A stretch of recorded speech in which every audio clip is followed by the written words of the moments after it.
Hi, good morning. This is Mayor Valensky with Driving Markets. Obviously not driving in the office. Wish you happy holidays and let's kick off. Okay, so what is a soft landing? So the US Central Bank, the FOMC, is talking about a soft landing. Now, a soft landing has never happened when it comes to recession. So soft landing is talking about a recession. So there is going to be a recession in 2024. Could be wrong, but as per usual, I put my neck out on the line, and no doubt I'll get a lot of pushback on that when we enter recession or don't enter recession. Everyone will comment, oh, you got it wrong. So what is a soft landing? Well, the actual starting terminology of soft landing occurred back in 1969 with the Apollo space mission when the astronauts landed on the moon. When they landed on the moon, it came out as a soft landing. Remember, they just floated down.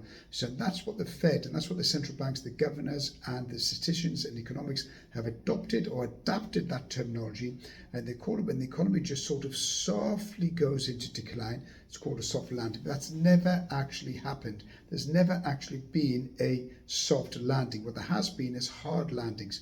Now, the problem is that the economists, the data collectors, the statisticians, which is what they are, data collectors, they all work for the government offices, and their paychecks or their salaries are not particularly high. So they really are the mouthpiece of the Fed and the US Treasury and the government. So they just say what the government wants them to say because they're very worried about their paychecks and their salaries.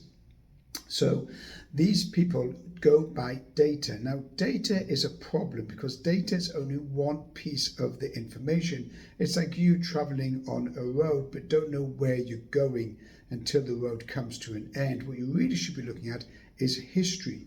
Now, what the history will tell you is how to handle a recession. But for some reason, these economists and these statisticians and these government bodies don't look at history. They just look at data, economic numbers. That's one of the reasons why the central banks go along the same mistake over and over again. Boom, bust, boom, bust, boom, bust. And that is a problem because we're now going into the bust part of the circle. Up until now, I've had the boom with free money printing by all the central banks around the world, reduced interest rates down to zero, huge payouts over the COVID Chinese flu period back in 2020, 2021, 22. There was an abundance of money. Everyone just went out and spent, and the government can just, or the Fed central banks can just press the green button and off goes the printing press. They keep on printing money non-stop, which is really the cause of inflation. And what's going to happen is that the Fed, in this particular case, the US central bank, is going to end up printing a load of money to the tune of about another $2 trillion worth of debt in 2024. And that debt could be expressed in terms of bonds, US Treasury notes, which is the type of bonds that the US issue. But they're going to see a downturn. They'll never accept there's going to be a downturn. They'll just call it a slowdown, or they'll try to fix it by reinflating the economy. But essentially, we're going to go into a recession. And that recession is going to be a tough one because we're going to have rising unemployment and we're going to have slower manufacturing and a slowdown in overall services and profitability of companies. But you can bet your bottom dollar that the Fed and the US government and the UK government and the European central banks and the European governments will try to hide it and cover it over with a band-aid over a gaping wound. And that will eventually open up and we're going to have rising unemployment and a major fall in overall economic activity, and that will be reflected in the stock market. So you're going to have the Nasdaq, S&P, the Dow, the DAX, and probably the FTSE fall significantly. The FTSE slightly different to the rest of the markets because it's more of a defensive index, but it will be impacted by the overall fall in economic activity. So the stock market is expected Wall Street, the first 6 months of 2024, you can expect Wall Street to fall around about 20%, even 25%, and then the second half of the year probably be supported by the Biden administration because they don't want to be voted out.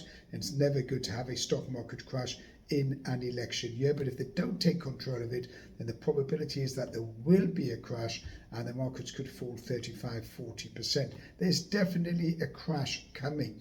Whether it's going to be expressed in the first 6 months or the last 6 months or throughout the whole year, that is up to the manipulation of the hedge funds and the other institutional investors, but there will be a crash at some sort. Yeah, I've been harboring on about this. Everyone says, oh, it's not going to come, it's not going to come. But I think it is going to come, and you're going to see a significant downturn. So where would you put your money in a crash? Well, it all depends why is there a crash. If it's a crash due to recession, then also gold's going to go down, silver's going to go down. So you probably could better to put your money either in the bank as long as they're around and don't go bust also, or you could put it as pure safety net into bonds until they lose all their value completely, because Uncle Sam won't be able to pay the interest rate onto those bonds. Crypto is an interesting one. People say it's a safe haven and Bitcoin will shoot up as a result.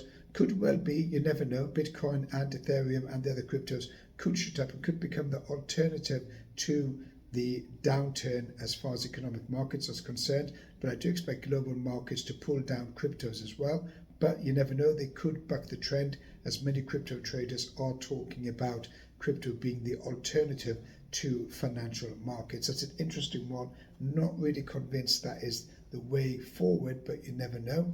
And then this will go on for about 18 months. You go into a bear market for 18 months, and then the end of the bear market, the central banks will come out and print a load of money, reflate everything. Everyone will have cheap money because rates will be down to very low levels, and off we go again, spending, go to the normal boom and bust cycle. So that's really what's likely to happen in 2024 onwards.